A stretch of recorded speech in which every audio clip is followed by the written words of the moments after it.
আসসালামু আলাইকুম প্রিয় চাকরি প্রত্যাশী ভাই বোনেরা।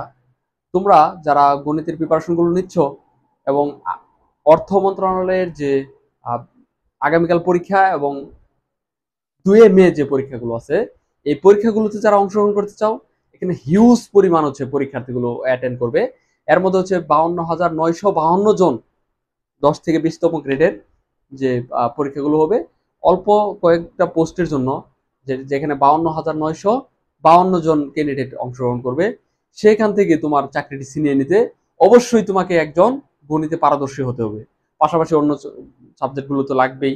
বিশেষ করে তোমরা যারা বিগত সালে কোশ্চেনগুলো দেখতে চাও, সেই কোশ্চেনগুলো আমি তোমাদেরকে স্টেপ বাই স্টেপ দেখিয়ে দিব। সে পর্যন্ত কি করতে হবে? আমার সাথে থাকতে হবে। আর আমার সাথে থাকতে হলে তোমাকে অবশ্যই, যদি তোমরা আমার চ্যানেলটিকে এখনো সাবস্ক্রাইব না করে থাকো, সাবস্ক্রাইব করে রাখতে পারো। ঠিক আছে, আমরা আলোচনা না বাড়িয়ে চলে যাই আমাদের মূল পার্টে। সরকারি জবগুলো নিয়ে আলোচনা করা হবে। আমরা আজকে আমাদের মূল পার্টে চলে যাচ্ছি। মূল পার্টটা হচ্ছে আজকে আমরা অর্থ মন্ত্রণালয়ের যে মফের যে গুরুত্বপূর্ণ কিছু কোশ্চেন, তার মধ্যে হচ্ছে ম্যাথের যে কোশ্চেনটি ছিল 10 থেকে 20তম গ্রেডের, এখান থেকে আমি কিছু আলোচনা করব। তোমরা অবশ্যই ইতিপূর্বে যারা জানো তাদের জন্য তো ভালো, আর যারা না জানো তাদের জন্য কিছুটা হলেও উপকৃত হবে। আমরা এখন দেখবো যে গণিত অংশে কত ছিল। গণিত অংশে ছিল 20, এবং বাংলাতে ছিল 30, ইংরেজিতে 30, এই হলো 80, এবং হচ্ছে সাধারণ জ্ঞান বিজ্ঞান মিলে হচ্ছে 20। এই হচ্ছে 100 নম্বরের পরীক্ষা ছিল। আর এখানে এদের পরীক্ষা হয়েছিল মূলত হচ্ছে 1 ঘন্টা 30 মিনিট। মূলত একটা রিটেন কোশ্চেন পরীক্ষা হয়েছিল। এই রিটেন কোশ্চেন পরীক্ষাগুলো সলভ করার জন্য অবশ্যই তোমাকে ওই বিগত কোশ্চেনগুলো শুধু অর্থ মন্ত্রণালয়ের কোশ্চেন সলভ করতে হবে এমন না। বিগত যে সরকারি বিভিন্ন সংস্থাতে, বিভিন্ন অধিদপ্তরে যে পরীক্ষাগুলো হয়েছে, সেই কোশ্চেনগুলো সলভ করলে তোমরা কমন পাবে। এর মধ্যে প্রায় 80% কমন পাবে। তো আমরা দেখি প্রথম কোশ্চেনটা কি ছিল। প্রথম কোশ্চেন ছিল, মনির সাহেবের মূল বেতন 43,170 টাকা, বার্ষিক মোট আয়ের প্রথম 2,50,000 টাকার আয় কর মুক্ত।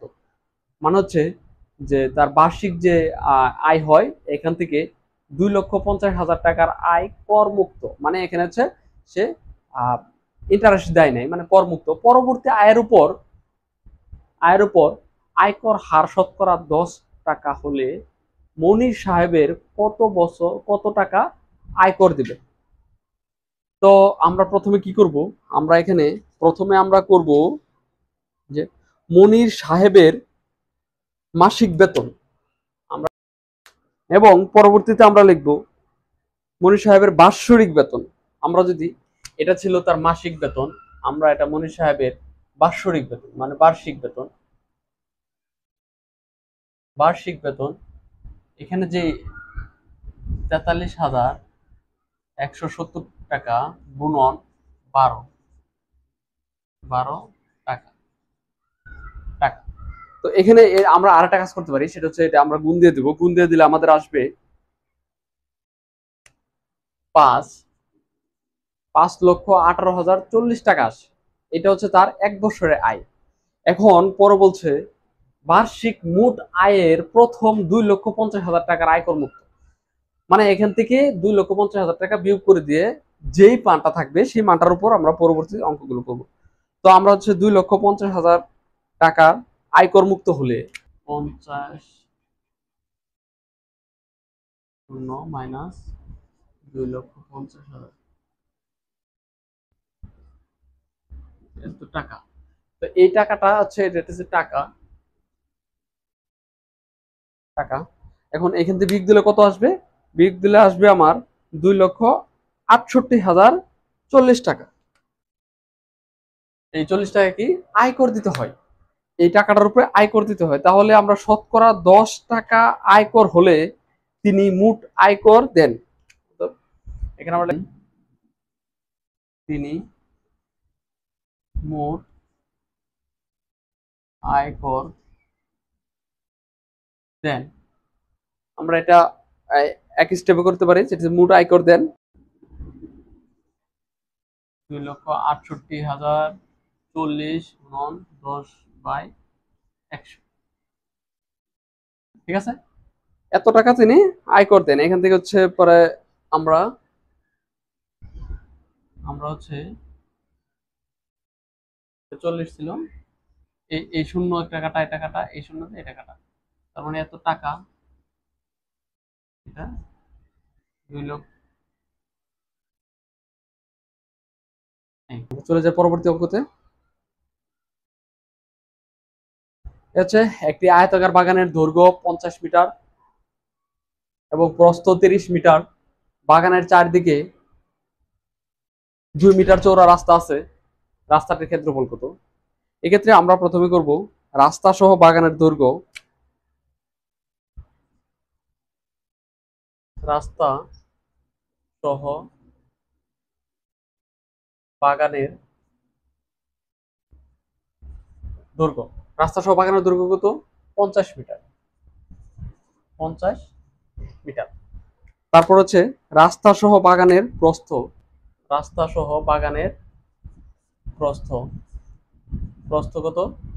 30 মিটার। 30 মিটার। এখন পরবর্তীতে আমরা কি করব? এই রাস্তা বাদে এখান থেকে আমরা কি বের করবো? রাস্তা বাদে বাগানের দৈর্ঘ্য বের করব। তারপরে আমরা এখান থেকে বের করব, আমরা এখান থেকে যেহেতু এই এটা যদি দৈর্ঘ্য হয়, দৈর্ঘ্য এটা প্রস্থ, প্রস্থ যেহেতু এখান থেকে বলছে যে 2 মিটার করে,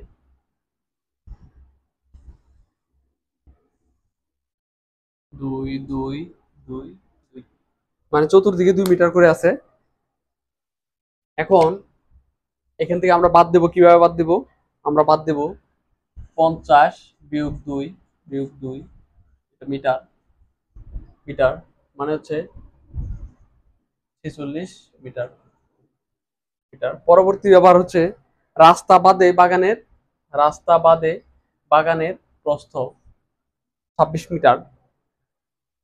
পরবর্তীতে রাস্তা সহ বাগানের ক্ষেত্রফল, রাস্তা সহ বাগানের ক্ষেত্রফল কোনটা? এই যে এখানে আমরা রাস্তা সহ এই যে একটা বাই করছিলাম, এই যে দুইটা, এই দুইটা হচ্ছে দৈর্ঘ্য আর প্রস্থ আসলে, এই দুটাকে আমরা গুণ করে দেব। যে 50 গুণন 30, 50 গুণন 30 সেটা হচ্ছে বর্গ মিটার। বর্গ মিটার সমান সমান কত আসে? 1500। 1500 বর্গ মিটার। 1500 বর্গ মিটার আসে। আর হচ্ছে রাস্তা বাদে, রাস্তা সহ ছিল এটা বাদে, রাস্তা বাদে বাগানের ক্ষেত্রফল এই যে 46 গুণন 26, 46 গুণন 26 বর্গ মিটার সমান কত আসে? আমাদের আসবে 1196 বর্গ মিটার। 1196 বর্গ মিটার। তো আমরা হচ্ছে মূলত চাইছি রাস্তার ক্ষেত্রফল, এটা হচ্ছে রাস্তা সহ, রাস্তা সহ বাগানের ক্ষেত্রফল, মানে এই রাস্তাটা সহ বাগানের ক্ষেত্রফল। আর এটা হচ্ছে রাস্তা বাদে বাগানের ক্ষেত্রফল, মানে এই ভিতরেটুকু ক্ষেত্রফল। তার মানে মূলত আমার বের করতে হবে রাস্তার ক্ষেত্রফল, মানে এই যে এই রাস্তার ক্ষেত্রফল গুলো, এই রাস্তার ক্ষেত্রফল গুলো আমার বের করতে হবে। ঠিক আছে? তাহলে আমার কি করতে হবে? অতএব রাস্তার ক্ষেত্রফল, রাস্তার ক্ষেত্রফল আমাদের এই যে 1500 থেকে এটা বাদ দিয়ে দেবো। হ্যাঁ, 1500 বিয়োগ 196, 196 বর্গ মিটার, বর্গ মিটার সমান আমার আসবে কত? আমার আসবে 304, 304 বর্গ মিটার। বর্গ মিটার। এই ছিল এই কোশ্চেনটার আনসার। এভাবে করে পুরো অঙ্কটা সমাধান করা যায়। আমরা চলে যাচ্ছি পরবর্তী অঙ্কতে।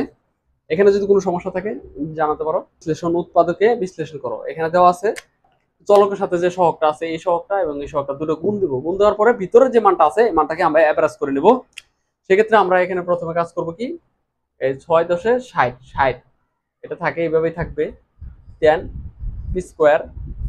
এখানে হচ্ছে 6 10 60, এই 60 কে আমরা 4 × 60 লিখতে পারি।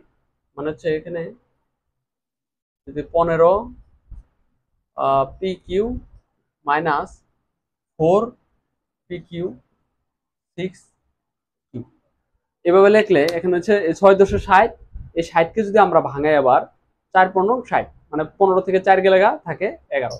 এভাবে করে লেখা যায়।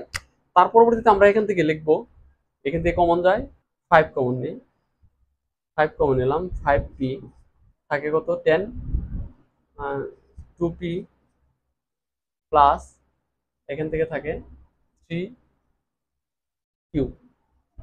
ঠিক আছে, এখান থেকে মাইনাস কমন নিলাম, 2q কমন নিলাম, এখান থেকে থাকে কত 2p প্লাস এখানে মাইনাস মাইনাসে প্লাস 3q।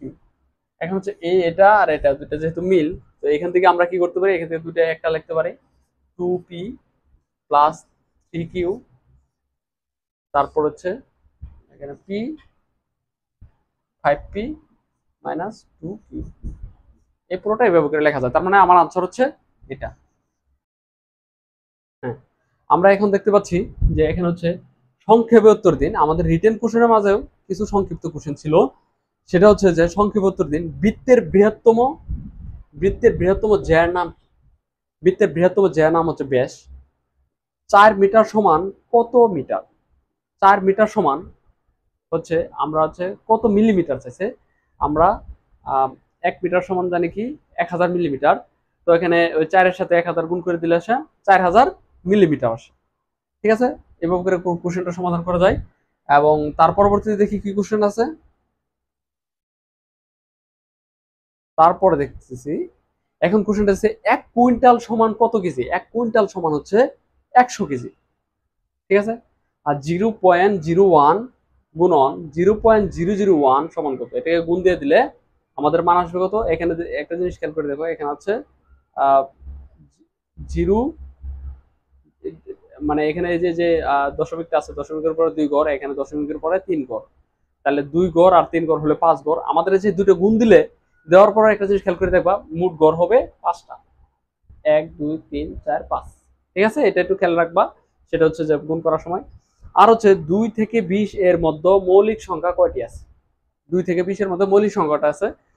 আমরা মৌলিক সংখ্যার যে সংখ্যাটা জানি, যে সকল সংখ্যা 1 এবং ওই সংখ্যা ব্যতীত অন্য কোনো সংখ্যা দ্বারা নিঃশেষে বিভাজিত নয়, সেই সকল সংখ্যাকে মৌলিক সংখ্যা বলে। মৌলিক সংখ্যা সহজ একটা টেকনিক আছে এটা মনে রাখার জন্য। যেমন হচ্ছে 40 44 22 322 321। ঠিক আছে, এটা হচ্ছে 1 থেকে 10 পর্যন্ত, এটা 10 থেকে 20 পর্যন্ত, 20 থেকে 30 পর্যন্ত, 30 থেকে 40 পর্যন্ত, এইভাবে করে 90 থেকে 100 পর্যন্ত, এইভাবে করে পুরোটা হয়। তো আমরা মূলত হচ্ছে 10 থেকে 20 পর্যন্ত, মানে 2 থেকে 20 পর্যন্ত চাইছে। 2 থেকে 20 পর্যন্ত সংখ্যাগুলো হচ্ছে মোট মৌলিক সংখ্যা হচ্ছে 8টি, 4 আর 4 8। এইভাবে করে আসলে মূলত মৌলিক সংখ্যাগুলো বের করা যায়। আরো অনেক পদ্ধতি আছে, তো আমরা এখানে শর্ট পদ্ধতিগুলো দেখালাম।